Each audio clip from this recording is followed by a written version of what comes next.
जयति परम ज्योति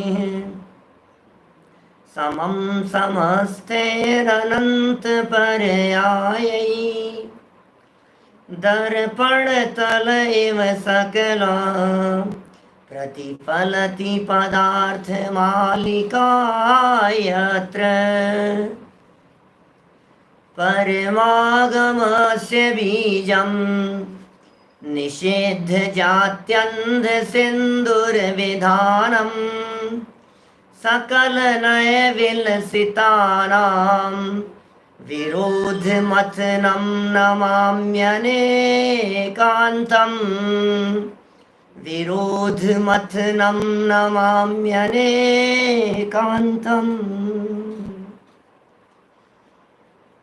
पुरुषार्थ सिद्धि उपाय नामक यह ग्रंथ है। अमृत चंद्र नाम के आचार्य, जिनके नाम में ही अमृत है, भगवान आत्मा की सूक्ष्म विवेचना इस कलिप काल में करने वाले महान समर्थ आचार्य हिंसा और अहिंसा संबंधी अनेक प्रकार की गुत्थियों को सुलझा रहे हैं।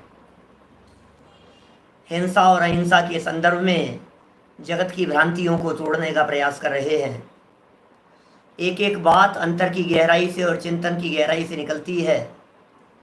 जगत में हिंसा का पोषण करने वाले लोग भी कम नहीं दिखते हैं। जो लोग जगत में हिंसा की चर्चा का किसी भी रूप में पोषण करते हैं और वे कहते हैं इस प्रकार की हिंसा करने में तो कोई दोष नहीं है, ऐसी हिंसा तो कर लेनी चाहिए, अब इसमें तो क्या हो गया।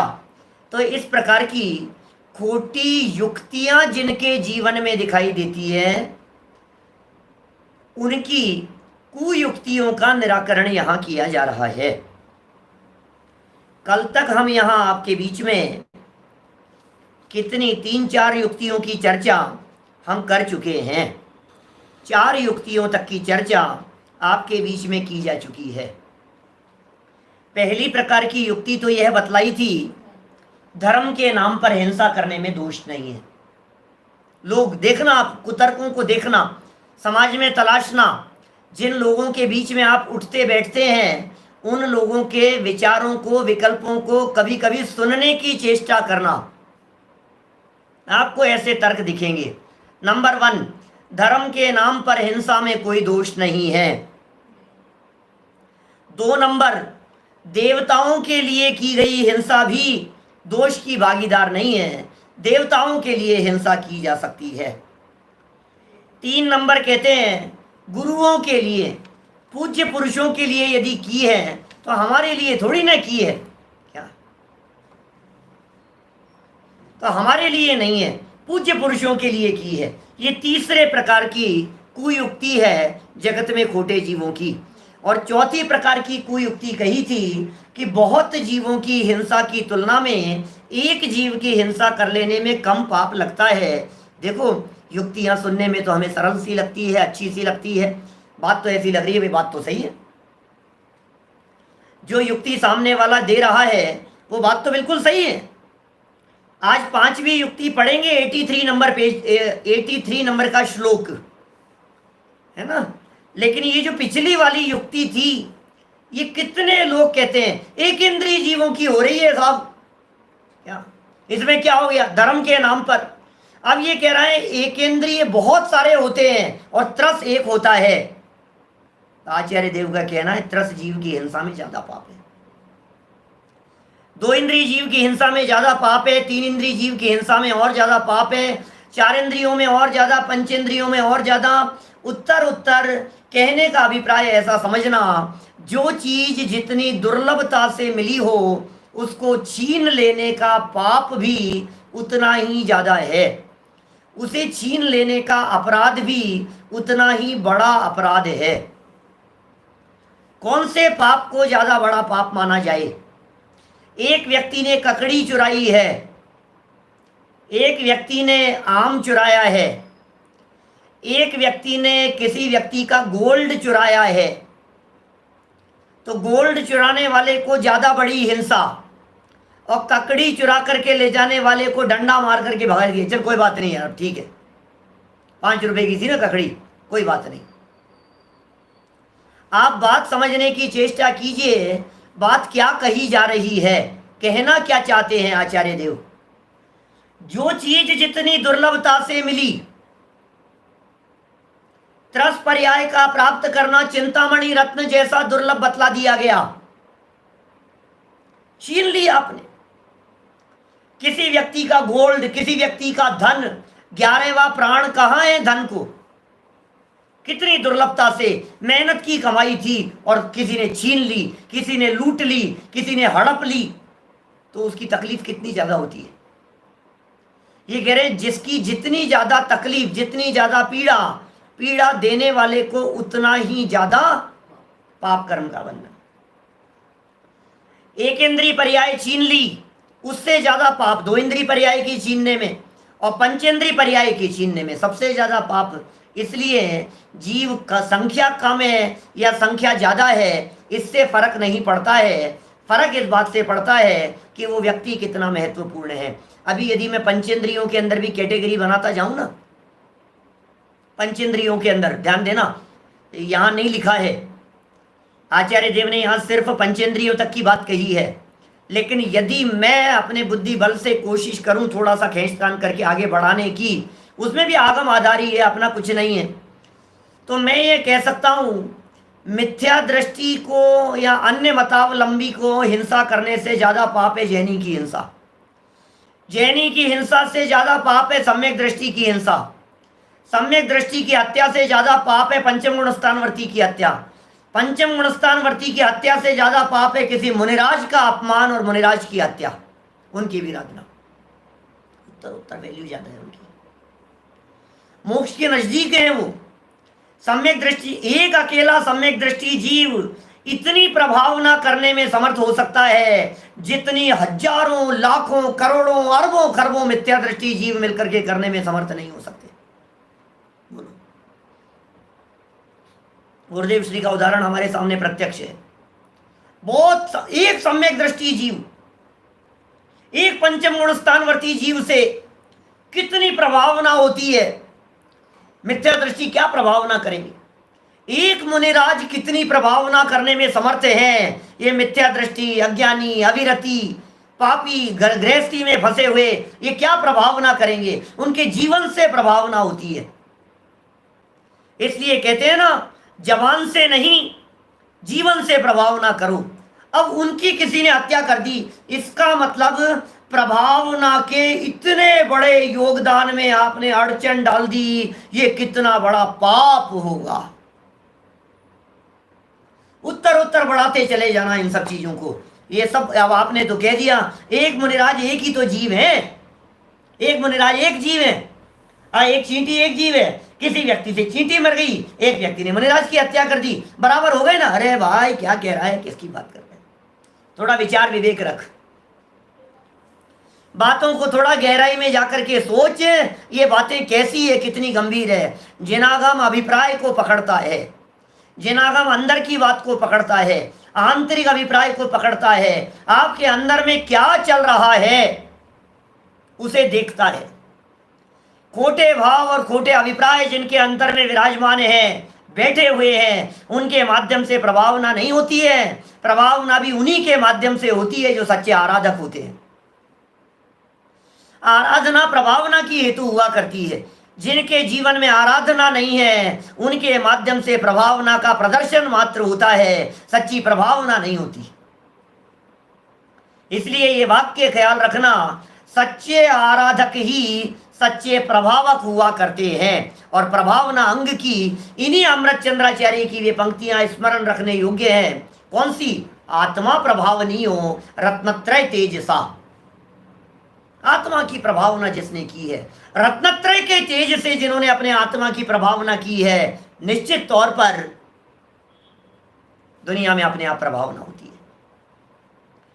देखिए, 5वीं खोटी युक्ति क्या कह रहा है ये व्यक्ति, मिथ्या मान्यता रखने वाला व्यक्ति, ये क्या बात कह रहा है। पेज नंबर है 113, श्लोक नंबर है 83। हिंसा में धर्म ठहराने की 5वीं कुयुक्ति, खोटी युक्ति क्या है? रक्षा भवति बहुना मेकस्यैवास्य जीवहरणेन इति मत्वा कर्तव्यं न हिंसनं हिंस्रसत्त्वानाम्। क्या कह रहे हैं अन्वयार्थ में? अस्य इस एकस्य एव एक ही जीव हरणेन जीव का घात करने से बहुनाम बहुत जीवों की रक्षा भवती रक्षा होती है। एक जीव को मार दो यार, बहुत सारे जीव बच जाएंगे। अब उल्टी धारा चल रही है। अभी तक जो चल रही थी वो हिंसा की तरफ चल रही थी। अब जो धारा चल रही है ये कह रहा है बचाने से, इतने जीवों के बचाने के लिए इसको मार दो। क्या समझ में आ रही है बात? इसको मार दो आप, क्योंकि ये हत्यारा है, ये हिंसक है, ये हिंसा करेगा, ये यदि जिंदा रहेगा तो न मालूम कितने लोगों को मार देगा, ऐसा सोचता है।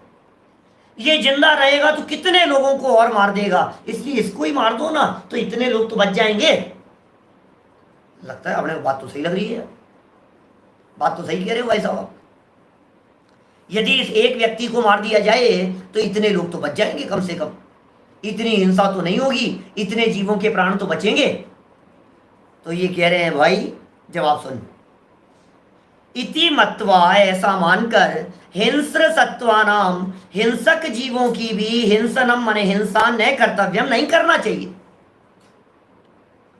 हिंसक जीवों की हिंसा भी नहीं करना चाहिए। इति मत्वा ऐसा मानकर, आपकी मान्यता ही खोटी है। अरे हिंसा किस रूप में भली हो सकती है? अच्छा चलो, कभी कभी पता है जब ये ऐसे तर्क देते हैं ना, मुझे ध्यान आ रहा है जब मैंने पहले चलाया था इसको 1999 के आसपास की बात है, 99 की बात है। तो उस समय जब चलाया था तब मैंने एक यहाँ तर्क दिया था, वो ख्याल आया मुझे अभी अचानक। मैंने तर्क दिया कि अच्छा चलो, ये हत्यारा है ना, तुम इसको मार रहे हो और तुम कह रहे हो कि मेरा अच्छा काम है।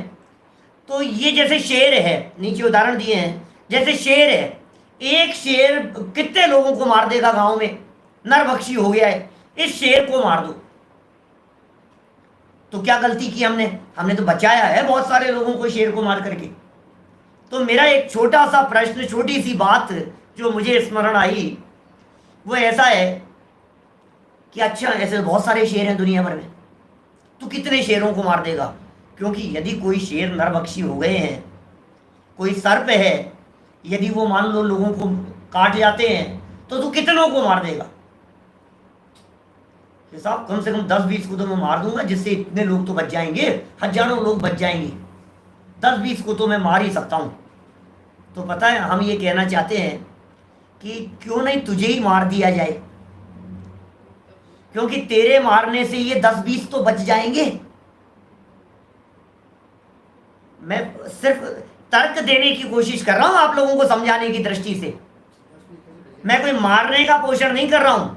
जो व्यक्ति ये कह रहा है कि हमने 50 लोगों को मारने वाले जीवों को मारा, एक एक शेर अपने जीवन में मान लो 25-25 लोगों की हत्या कर देता है, 25 लोगों को फाड़ करके खा जाता है, 25 जीवों को फाड़ करके खा जाता है एक शेर। तो मार देना चाहिए ना, कि मार देना चाहिए। तो कितने शेर मारेगा तू? कि 10-20 मार दूंगा मैं।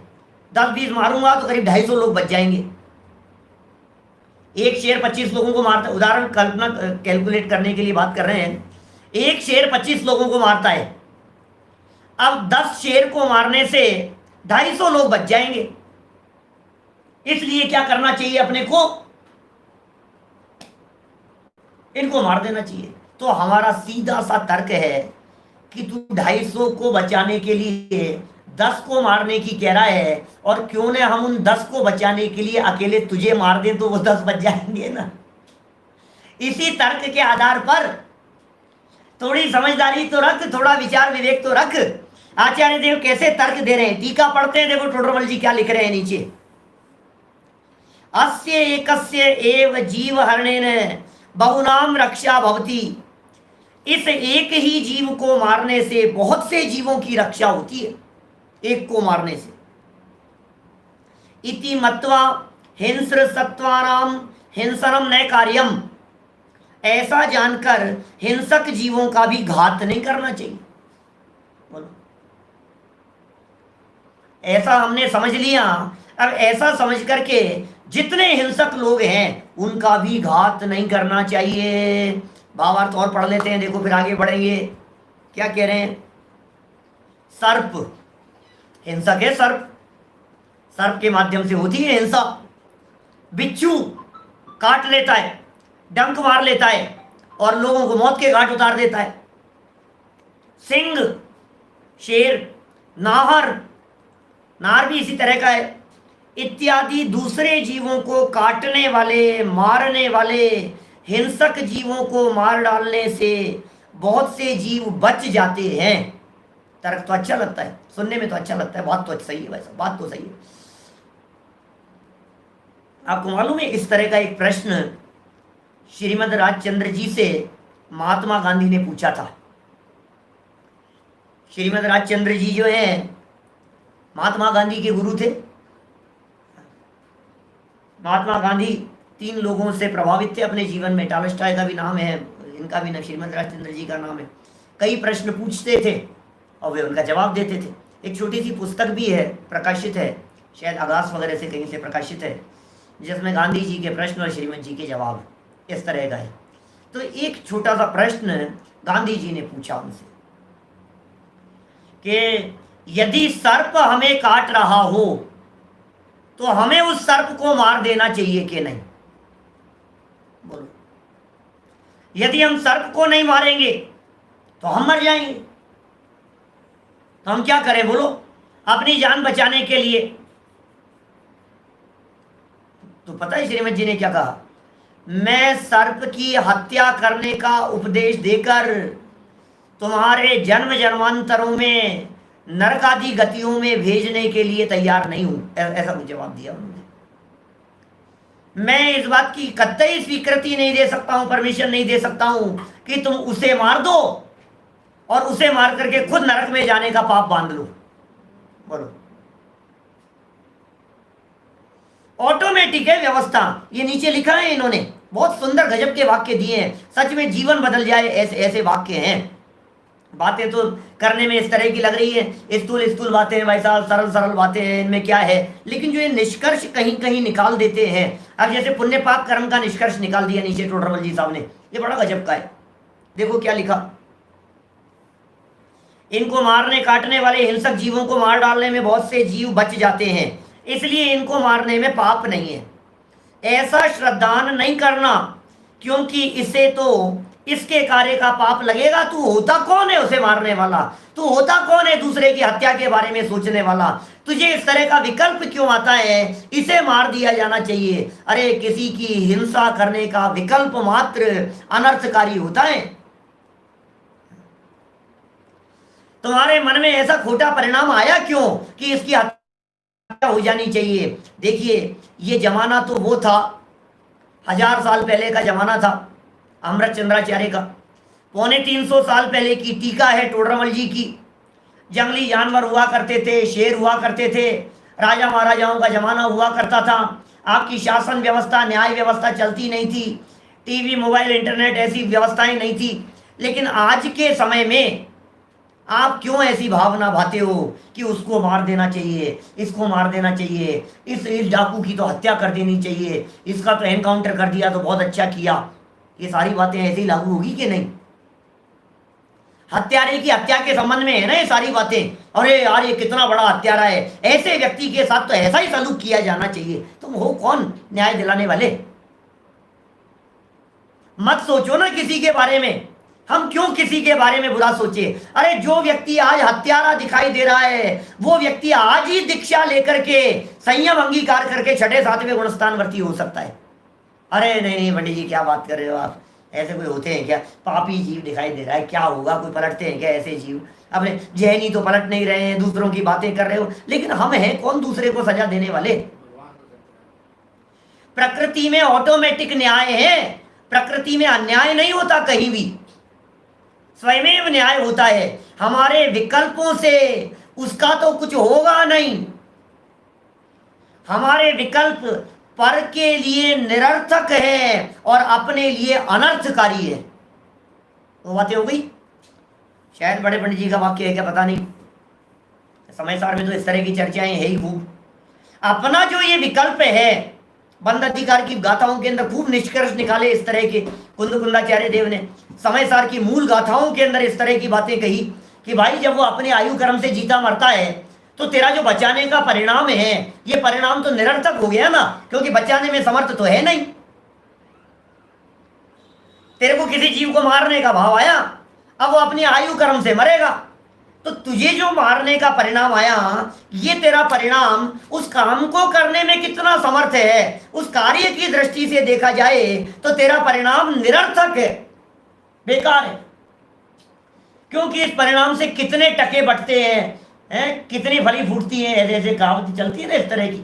क्या होगा तेरे इससे, इन विकल्पों से क्या होगा?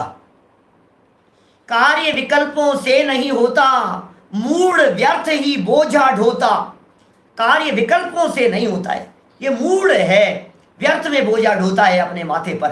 तेरे विकल्पों से कुछ भी होने वाला नहीं। तो क्यों खोटे विकल्प करें, क्यों हिंसा के विकल्प करें, क्यों प्राणियों को मारने के विकल्प करें? बहुत सारी चींटियां हैं, अरे यार बहुत सारे जीव हो गए, सांप बिच्छू बहुत सारे निकल गए, मार दो इन सबको एक साथ, आग लगा दो इनको, जला दो इनको। भाई भाई भाई, जिसका जो होगा, तू तो पाप मत कर। सिखा रहे हैं, जीवन जीने की कला सिखा रहे हैं। बोलो, सोच बदलने की बात कर रहे हैं, अभिप्राय बदल जाए, चिंतन बदल जाए। बदलना तो वही है। पर में तो ये जीव कुछ करता धरता है नहीं, पर में तो फेर बदल कर नहीं सकता है, पर में सुधार बिगाड़ की व्यवस्था तो हो नहीं सकती है, पर में इस जीव की चलती हुए ऐसा तो 3 काल में संभव नहीं है। उमाकांत जी साहब, चलती नहीं है हमारी कहीं पर भी। अब पर में तो चलती नहीं है, लेकिन विकल्प कर करके तू पर का कुछ नहीं कर रहा है, अपने आप का बिगाड़ कर रहा है। तो हमें क्या करना है बोलो कि पर में, अच्छा साहब आपने कहा ना, तो चलो मारना छोड़ देता हूं। तू होता कौन है मारना छोड़ देने वाला और मारने वाला? न तेरे मारने से बचते मरते हैं, न तेरे बचाने से बचते हैं। ये सिद्धांत है। मारने से मरेगा नहीं, बचाने से बचेगा नहीं। तो फिर साहब में तो फिर फल तो परिणामों का लगता है ना। तो मैं मारने के परिणाम नहीं करता, मैं बचाने के परिणाम तो कर लूं, उससे पुण्य तो लगेगा। तो आचार्य कुंद कुंद स्वामी ये कह रहे हैं कि तेरे बचाने के परिणाम जो तू कह रहा है पुण्य बनेगा, बन जाएगा पुण्य, लेकिन ये बचाने के परिणामों से भी होता क्या है ये तो बता। होता तो कुछ नहीं है, होना जाना तो कुछ नहीं है इन परिणामों से। और मैं बचा सकता हूं, ये जो मान्यता है ये मिथ्यात्व है। देखो सुनना, 3 बातें हो गई यहां। एक हो गई पर के जीने और मरने की परिस्थिति है। दूसरे प्रकार की बात हो गई उसके जिंदा रहने और मरने मारने का परिणाम। और तीसरा हो गया अभिप्राय। तो एक तो हो गई वो परिस्थिति, जिंदा रहा कि मर गया। ये किस पे डिपेंड करता है? बोले ये डिपेंड करता है उसके आयु कर्म के ऊपर। बराबर, कितने दिन रहेगा, कितना जीवन और जिएगा यहां, ये किस पे डिपेंड करता है? उसके आयु कर्म के ऊपर। बराबर, वो तो खेल ही अलग ही हो गया। अब आ जाओ अपनी तरफ, इधर हमने बचाने के परिणाम किए, हमने मारने के परिणाम किए। क्या? तो मारने और बचाने के जो परिणाम किए हमने, बोले इन परिणामों से भी पुण्य पाप कर्म का बंधन तो होगा, लेकिन ये परिणाम कुछ करने में समर्थ नहीं होंगे। साता थोड़ी बहुत बंध जाएगी। और ये जो दूसरा अंतर में बैठा हुआ जो अभिप्राय है, मैं मार दूंगा, मैं बचा दूंगा, मैं बचा सकता हूं, मैं मार सकता हूं, ये है अभिप्राय की भूल। क्या बोलो? परिणामों से ऊपर उठने की बात है, ये अभिप्राय की भूल है, ये मान्यता सुधरनी चाहिए, ये मूल बात है। देखिए ये बात टोडरमल जी ने यहां लिखी है, क्योंकि इसे तो इसके कार्य का पाप लगेगा। उसे जब अपने आप ही उसके कार्य का पाप लगेगा तो तू जबरदस्ती काय को उसमें टांग अड़ा रहा है। समझ में आ रही है बात? उसको जब अपने पाप का फल अपने आप ही मिलने वाला है तो तू हत्या का इल्जाम अपने माथे पर क्यों ले रहा है? मैं आपसे पूछ रहा हूं, एक व्यक्ति अपनी मौत मरने वाला है, कभी ऐसा ऐसा प्रसंग सुना क्या आपने कभी? एक व्यक्ति, उसकी हत्या का परिणाम था, सुना आपने? हैं? दादा सुनाते हैं शायद। हैं? एक एक व्यक्ति, उसने किसी की हत्या करने का परिणाम किया, हत्या करने का परिणाम किया, उसको जान से मार दूंगा मैं। अच्छा, अब क्या हुआ? उसके घर में जाकर के छिप गया। परिचित तो था वो, जानकार तो था, लेकिन घर में जाकर के छिप गया कि रात के अंधेरे में अचानक मैं इसको जान से मार दूंगा। अच्छा, अब क्या हुआ? ये तो छिपा हुआ है। इतनी ही देर में जिसको मारने के लिए आया था उसके हार्ट अटैक आया और वो सालो कर रहा है, तड़फड़ा रहा है। और इतने में घर के लोग जग गए, लाइट जल गई, इधर उधर से लोग आ गए, क्या हो गया क्या हो गया क्या हो गया? डॉक्टरों को फोन किया, डॉक्टर आ गए, देख रहे हैं ये तो अंतिम सांसें चल रही है इनकी। अब बताओ, अब क्या करना है? जो मारने के लिए आया था उसे मारना चाहिए कि नहीं मारना चाहिए? समझदारी किस बात में है? मैंने बताया था पहले, समझदारी किस बात में है, बोलो। अब तो समझदारी इसी बात में है कि तू वहां जहां भीड़ लगी है ना, चुपचाप वहां उन लोगों के साथ में मिल जा कि क्या हो गया क्या हो गया, सिंपैथी ले ले थोड़ी सी, कि हल्ला सुन करके आ गया, शोर सुन करके आ गया। मरते हुए जीव को मार करके क्यों हत्या का पाप अपने माथे पर लेता है? वो अपनी मौत मरने वाला है। सेम पोजीशन यहां कह रहे हैं कि साहब ये 10 लोगों को मारेगा, इसको मार देना चाहिए। टोडरमल जी क्या कह रहे हैं? तू क्यों पाप ले रहा है? उसने 10 को मारा ना, 10 को मारा के 25 को मारा के 100 को मारा के 50 को मारा, जो कुछ भी किया उसका पाप उसके साथ में, उसका पाप उसके साथ में, उसको अपने परिणामों का फल मिलेगा क्या? माने जो भी हो रहा है अपने मुंह से तो उसके लिए जवान नहीं निकालना, बस बेवजह खाम खामे पाप नहीं बांधना। अब तो खाम खा शब्द बोलता हूं तो संजय जी भाई साहब याद आ जाते हो आप मेरे को। क्या खाम खामे पाप बांध रहा है, ठाले बैठे पाप बांध रहा है, कुछ लेना देना नहीं है। ये लिखो, अगले अगले 3 वाक्य पढ़ो, देखो टोडरमल जी की 3 लाइनें क्या कह रहे हैं। लोक में अनेक जीव पाप पुण्य उपार्जन करते हैं, दुनिया में बहुत सारे लोग, और चल ही रहा है प्रति समय। कर्म बंधन किस समय नहीं है, नॉन स्टॉप 24/7 कर्म बंधन चलता है ना, क्या नॉन स्टॉप चल रहा है, कर्म का बंधन चल रहा है। नितेश अजमेरा जी साहब हमारे, बोलो, नॉन स्टॉप चल रहा है ना ये कर्म बंधन, बराबर बराबर बराबर, सोते समय भी, कोमा में पड़े हुए भी, बेहोशी की हालत में भी लगातार कर्म बंधन चल रहा है। उसमें उनमें इसको क्या, वे हिंसक जीव हिंसा करते हैं तो उसका पाप उन्हें लगता है। आप उनकी हिंसा करके पाप उपार्जन क्यों करें, ये बताओ। हिंसक जीव था, हत्यारा था, उस हत्यारे और हिंसक जीव ने हत्या की, हिंसा की और पाप बांधा, जो भी किया वो उसके साथ में। तू जबरदस्ती बीच में, और बेगानी शादी में अब क्या दीवाना, अब्दुल्ला दीवाना जो भी है, तू क्यों जबरदस्ती फंसने की कोशिश कर रहा है? बिना मतलब के व्यर्थ के विकल्प मत कर, ये मूर्खतापूर्ण विकल्प है, ये विकल्प समझदार व्यक्ति के द्वारा करने योग्य नहीं है। क्यों करें आप उसकी हिंसा के पाप उपार्जन क्यों करें? 5 युक्तियां हो गई भाई साहब, यहां खोटी युक्तियां। अब हमें तो युक्तियां भी नहीं पता है। आपसे यदि कहे जाए कि लोग हिंसा करने के लिए, वो क्या कहते हैं ना, हिंसा का समर्थन करने वाले लोग क्या क्या बातें कह सकते हैं, हिंसा के समर्थन में तुम क्या क्या तर्क दे सकते हो, बताओ तो। आप बता सकते हैं क्या क्या तर्क? अभी यदि आप लोगों को ये कहा जाए कि चलो एक लेख लिख करके आओ और ये बात बतलाना हिंसा के संदर्भ में कि दुनिया में ऐसे किस किस तरह के तर्क हो सकते हैं जो हिंसा के पोषण के लिए हो? तो आप तो 2-4 बातें लिख सकते हो, 10-12 बातें बतलाइए। छठा तर्क सुनो अभी। श्लोक नंबर है 84। हिंसा में धर्म ठहराने की छठवीं कुयुक्ति, खोटी युक्ति बतला रहे हैं। बहुसत्व घातिनोमि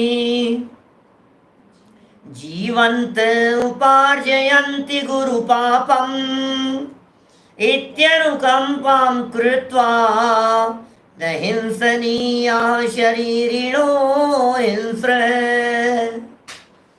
क्या कह रहे हैं आचार्य अमृतचंद्र स्वामी?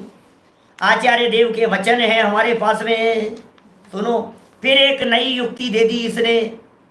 क्या यार देखो, हम एक्चुअल में क्या है, वो लोगों को मार देगा वो तो एक अलग बात हो गई, लेकिन असली बात तो ये है, ये बेचारा मारे अभी तो समझता नहीं है। शेर है बेचारा, ये समझ लो आप, बिल्ली है, कुत्ता है, हिंसा कर रहे हैं, अब ये तो समझता नहीं है खुद तो। अब हम यदि इसको मार देंगे तो इसको मारने से क्या होगा? इसको जो 10 लोगों को मारने का, 50 जीवों की हत्या करने का पाप लगने वाला था ना, वो पाप से बच जाएगा। क्या समझ में आ रही है बात? ये पाप से बच जाएगा। हमारे हृदय में तो करुणा है, ये बेचारा इतना पाप करेगा, अब ना समझे, ये बेचारा जिंदा रहेगा तो और 10-20 को मार करके पाप कमा लेगा, और ज्यादा जिंदा रहेगा तो 2-5 लोगों को और मार करके पाप कमा लेगा। क्या तो ये जो विचार आया है मन में, इस विचार से हम ऐसा सोचते हैं कि इनको मार देना चाहिए। ये नई युक्ति है, ये 6ठे नंबर का कुतर्क है इसका। पढ़ते हैं, देखिए यहां से अन्वयार्थ। हिंसा के भेद कोई पूछ रहे थे अभी सामने से, तो भाई साहब एक बात कहना चाहता हूँ, पिछले प्रवचनों को सुनना, बहुत सारे वेदों की चर्चा हम पीछे कर चुके हैं। हिंसा कितने प्रकार की होती है, कितने प्रकार से की जा सकती है, हिंसा के प्रकार कितने प्रकार से बनते हैं, वो सब द्रव्य हिंसा, भाव हिंसा, निश्चय हिंसा, व्यवहार हिंसा, और अलग अलग प्रकार के भंग और भेद बना करके पिछले व्याख्यानों में वो सब चर्चाएं की जा चुकी है ना। और वो जो हिंसा के जो भेद मिलते हैं, कौन से?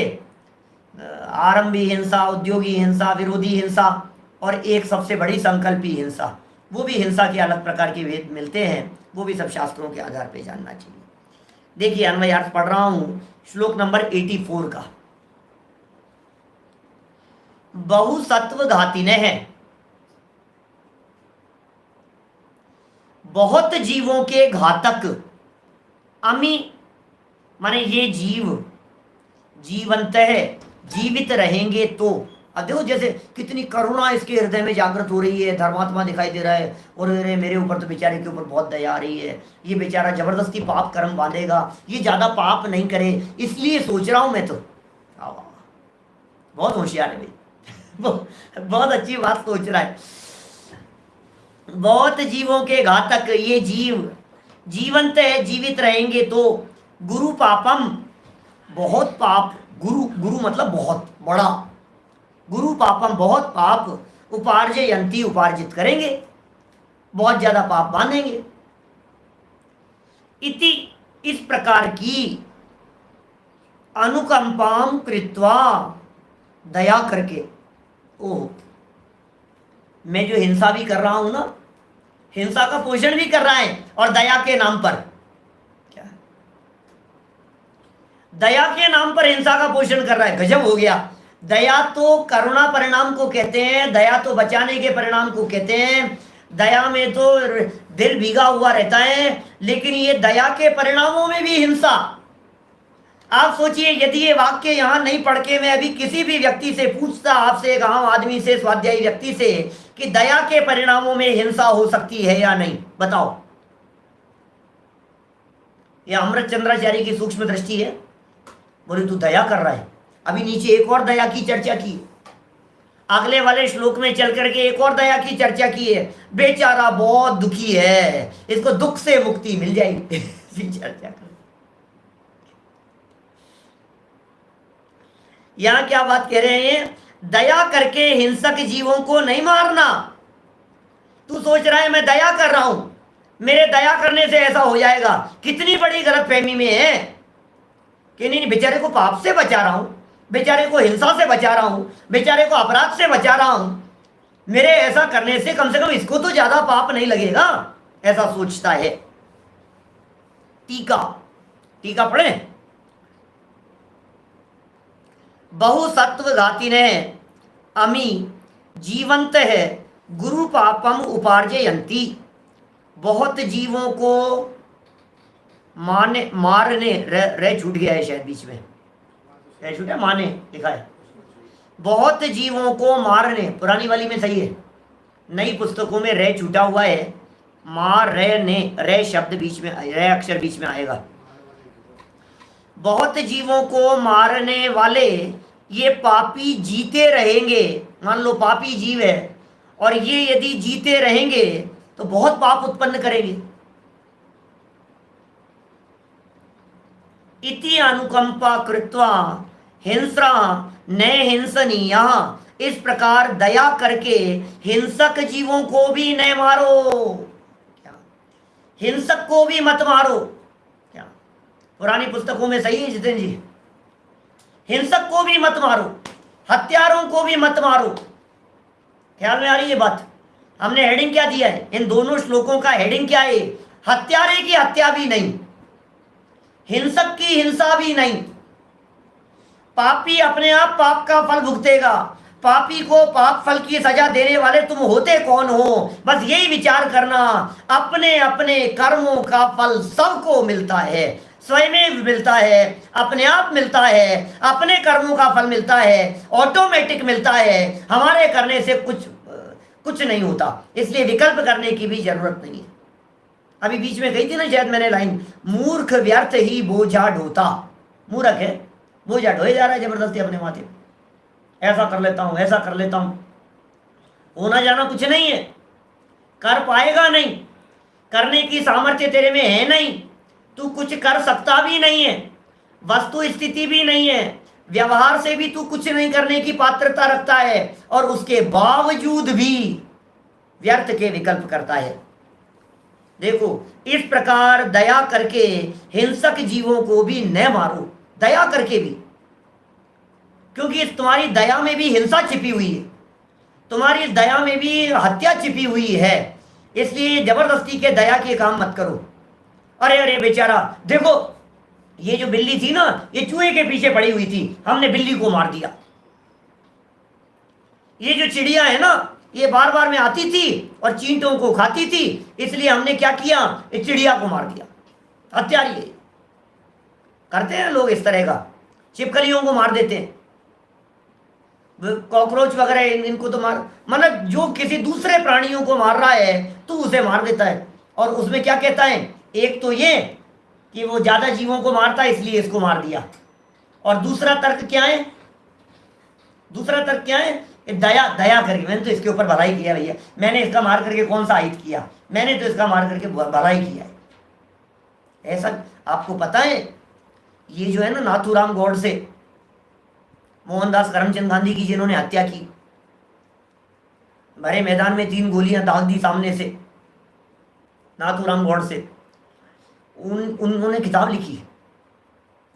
और आप यदि उनकी किताब को पढ़ो तो आपको ऐसा लगने लग जाएगा कि यार ये क्या कर रहा है, ये तो सही आदमी है यार, और सही किया इसने तो, यार क्या कर रहा है, क्या कह रहा है।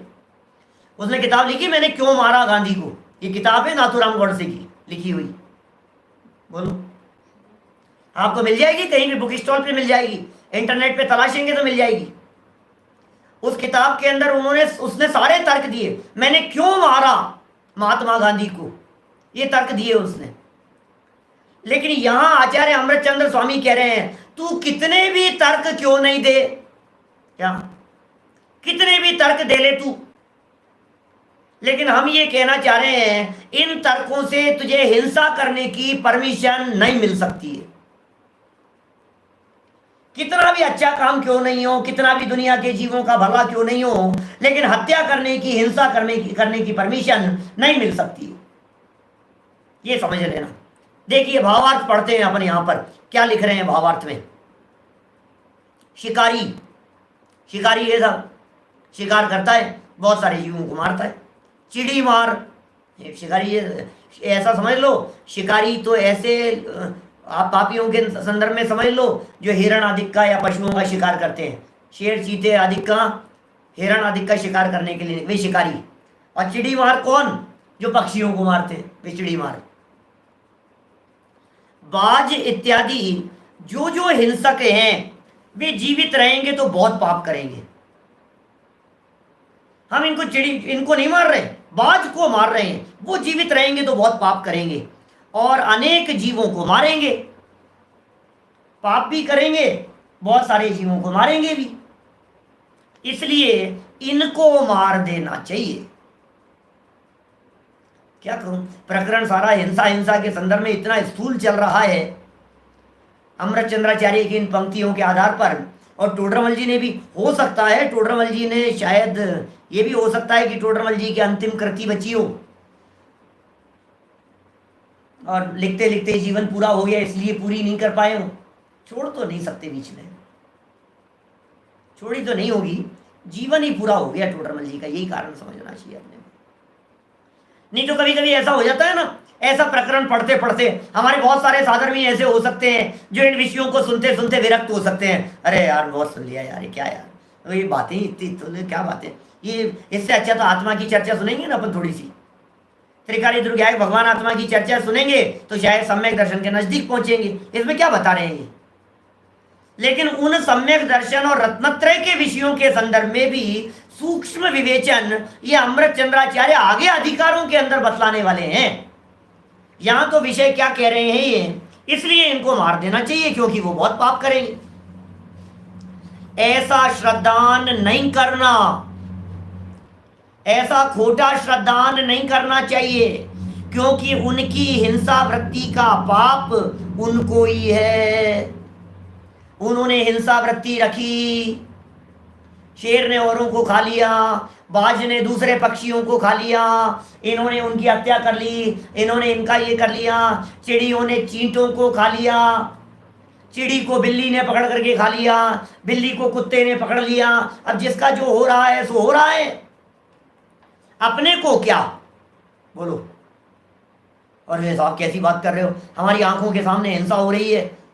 सुनो, आंखों के सामने हिंसा हो रही है, तुझे बचाने का परिणाम आ रहा है, तू बचा ले। तेरे को दया का परिणाम आ रहा है, तू दया कर ले, लेकिन असली दया तो अपने आप की होती है ना। तेरे इन दया के परिणामों में आत्म परिणामों की हिंसा हो रही है, तुझे उस बात की खबर नहीं है। तो हिंसा की उस परिभाषा को क्यों भूल जाता है? आत्म परिणाम हिंसेन हेतुत्वात् सर्वमेव हिंसेतत्, ये बात क्यों भूल जाता है? दया करने के परिणाम में, बचाने के परिणाम में, रक्षा करने के परिणाम में उधर उधर पर दूसरे की संभालने अपना बिगड़ रहा है। दूसरे की संभालने यदि अपनी खोटी होती हो तो घर गृहस्थी वाले क्या कहते हैं बोलो? यार तू अपनी दुकानदारी को चौपट कर दिया तूने सामने वाले के चक्कर में, तू तो अपना काम संभालना।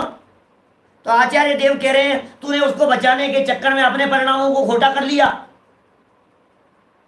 कि साहब आप दया के परिणाम को हाँ, दया के परिणाम भी पुण्य परिणाम है, बंधन का कारण है, ये समझ लो। राग का परिणाम है ना, पीछे कह करके आए हैं ना यही अमृतचंद्राचार्य देव, तो भूलने योग्य बात तो नहीं है। स्वरूप के प्रति सावधानी सदा काल रखने योग्य है। इसलिए उनकी हिंसा वृत्ति का पाप तो उनको ही है, अपने को क्या। यदि हो सके, अब शिक्षा दे रहे हैं, बहुत सुंदर सुंदर लाइन है, अनुकरणीय शिक्षा है। यदि हो सके तो उनकी उस पाप क्रिया को छुड़ा देना, ये भी हो सके तो कह रहे हैं। यदि तेरे बस में हो, यदि तेरे कंट्रोल में हो, यदि तू कुछ कर सके, सामने वाले पर तेरी थोड़ी बहुत चलती हो, तू उसे समझा सकता हो, तू उसे उपदेश दे सकता हो, तो क्या करना? खोटी प्रवृत्ति छुड़वा देना उसकी। भाई वो खूब पाप करेगा, पाप छुड़वाओ उससे, उसका जीवन मत छोड़ो। ये पाप तो छुड़वाने की नहीं सोच रहा है और उसको मौत के घाट उतारने की सोच रहा है। हिंदुस्तान में आजकल क्या हो रहा है, जगह जगह इस प्रकार की घटनाएं घट रही है, एनकाउंटर कर देते हैं सीधा। ये हो रहा है वैसा, उसने ऐसा कर दिया था, हमने भी उसके साथ में ऐसा कर दिया, ये हो रहा है जगह जगह। और हम तारीफ भी कर रहे हैं लोग उसकी।